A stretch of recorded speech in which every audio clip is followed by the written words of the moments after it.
السلام عليكم ورحمة الله وبركاته. عاملين ايه جميعا؟ يا رب تكونوا في احسن حال.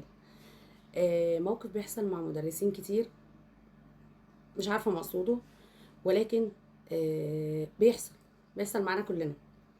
الموقف ده هو انك تلاقي في وسط الطلبة طالب اداك فلوس بالمنظر ده. تمام. لو حللنا الموقف، فانا كمدرس بديك مادة علمية، بديك وقت، بديك مجهود، بديك طاقة، مش ده المقابل اللي انا استحقه منك.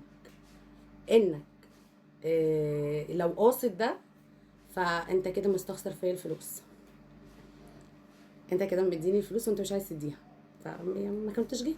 مش عايزاك. لو انت هتديني فلوس مستخسرها فيا فانا مش عايزاها. شايف ان انت بتغفل المدرس، برضو مش عايزاها. المفروض مدرس بيقدم لي خدمة، المقابل بيقدمها لي باحترام، المقابل يكون هو كمان بيتقدم او بيدفع باحترام، زي اي خدمة، زي اي مكان. انا لما بيكون معايا فلوس مقطوعة وداخلة مكان، عمري ما هفكر ادي لحد فلوس بالمنظر ده، مستحيل.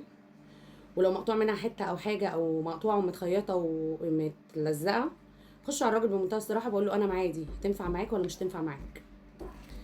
فتقريبا انا عارفه مين اللي عمل الحركه، وهعتبر ان هي اتعملت بدون قصد.